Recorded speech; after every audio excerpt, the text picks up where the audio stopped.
Hello everybody, welcome back to another episode of Timelines Unbound.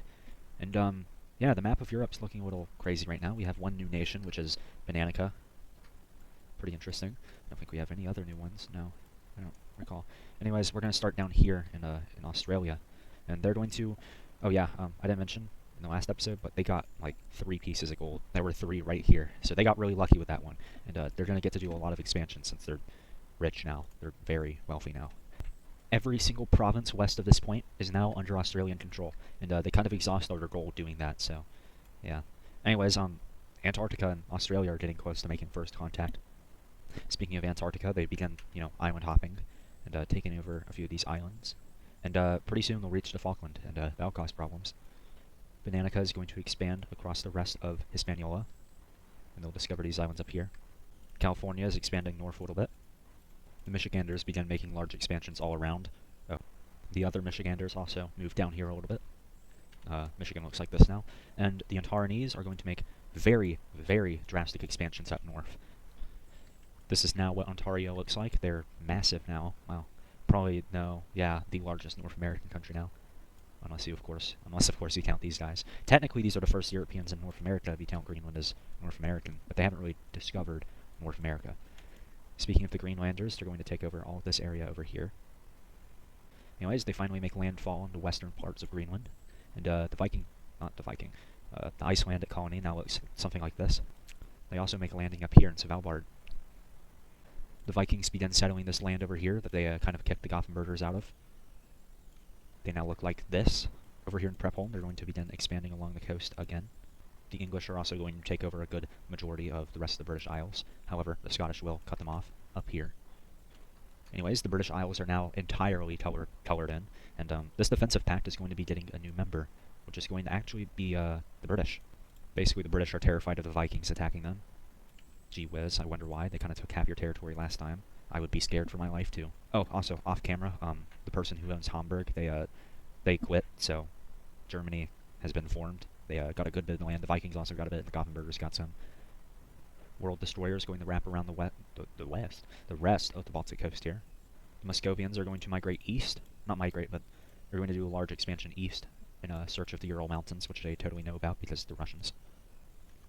The Albanians are going to take over all these provinces over here.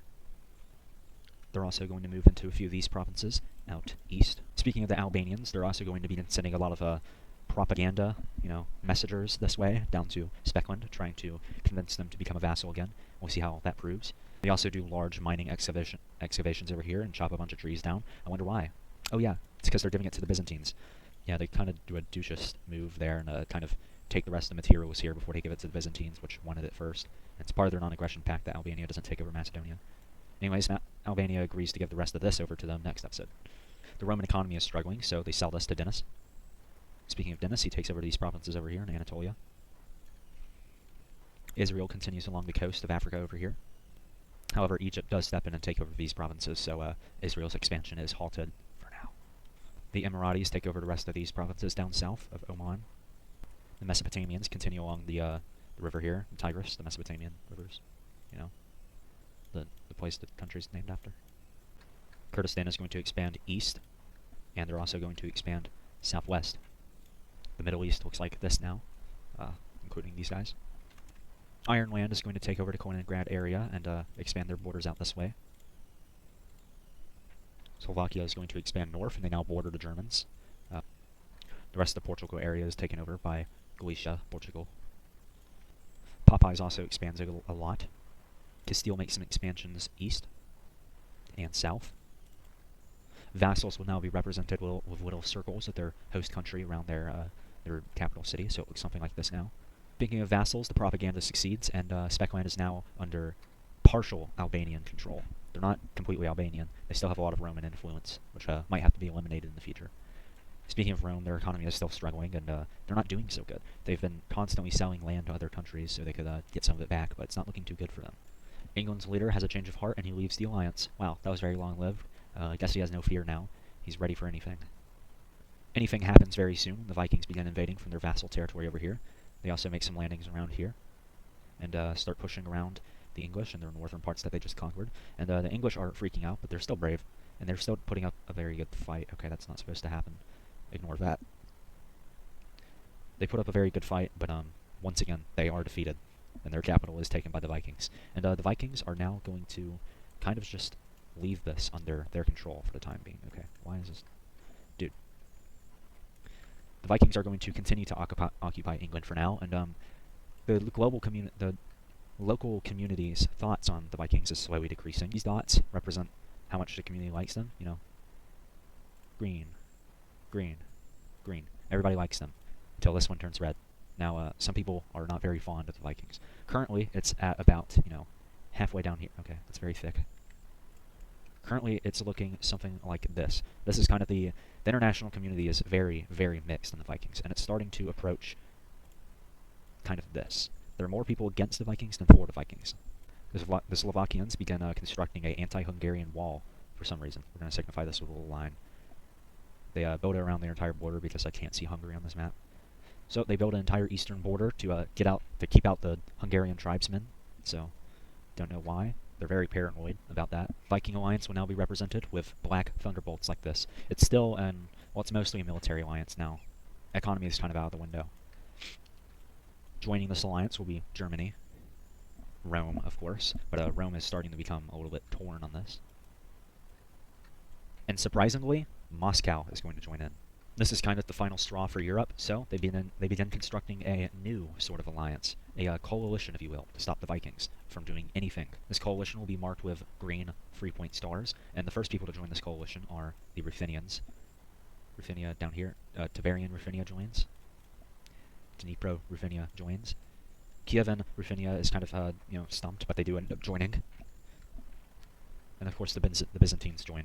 So all the Ruthenians are in the alliance. Who else is going to join? Okay, all of these guys seem to be joining as well. So both Ireland's and even Scotland are going to join in. Yeah, this is interesting. Ignore how I made it green. It's not an economic alliance. Portugal is going to join in because they fear, Viking influence. Bordeaux is going to join in as well. And of course, one more member is going to join the anti-Viking alliance. That's going to be Albania. Because, Albania kind of got screwed over by the Vikings last time. Anyways, global news. The Romans are invading the Romans again.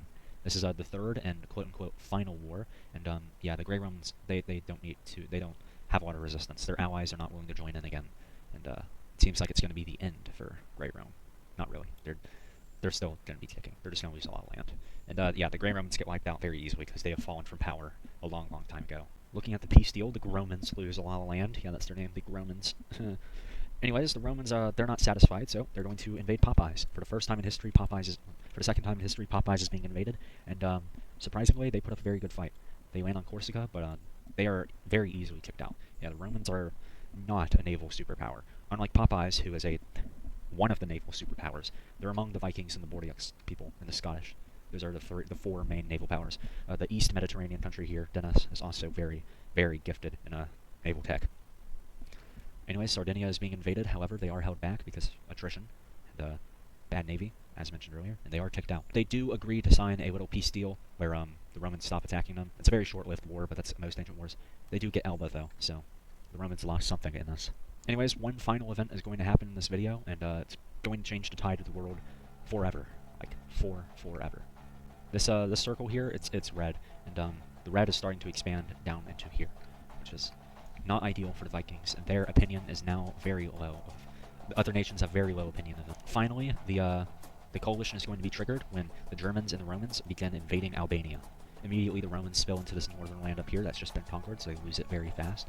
The Germans are also coming through to support them. They kind of just sneak through Slovakia, which mildly upsets Slovakia, so they do join in on the war against everybody, really. This is a very large war because the Albanians have just initiated the defensive pact here. Now, all of these nations over here are now fighting this alliance, and that also includes the Vikings and the Icelanders, so this is not going to be pretty. Albania begins putting up a lot of resistance as allied troops show up. Slovakia also retaliates and begins invading into Germany up here out of the wrath of troops being moved through their borders. However, they are met at a stalemate here when the Germans realize they're being invaded. These islands up here are lost pretty fast, but there is quite a stronghold up here, but it is lost. The Scottish begin making landings in Iceland too. However, their southern front is a lot more unsuccessful, and they are being invaded by the Vikings. The Vikings too take over these provinces over here, and they're very successful in doing that, except the capital areas where they are met with significant resistance. Portuguese troops do land over here and begin putting heavy resistance on the Viking troops over here because this is a tight front line. The Muscovians begin rip and tearing for Kiev, most dominant power in the world. So they are putting up heavy power. The Muscovians are doing work over here, and the capital of Kiev is finally taken, and Kiev is the strongest outward. Actually, they're second strongest now. The Dnipro-Ruthenians are larger now. However, the rest of Kiev soon surrenders, and Muscovia is now on the doorstep of the Kievans. Not the Kievans, the Dnipros. Dude, that's actually gonna do it for this episode. Yep, I'm leaving you on a cliffhanger. The war will maybe be finished next episode.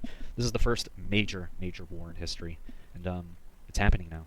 This isn't a world war, by the way. This is a faction war, if you will. This is the Great War of the Viking Coalition, if you will. So, yeah, I'll see you in the next episode.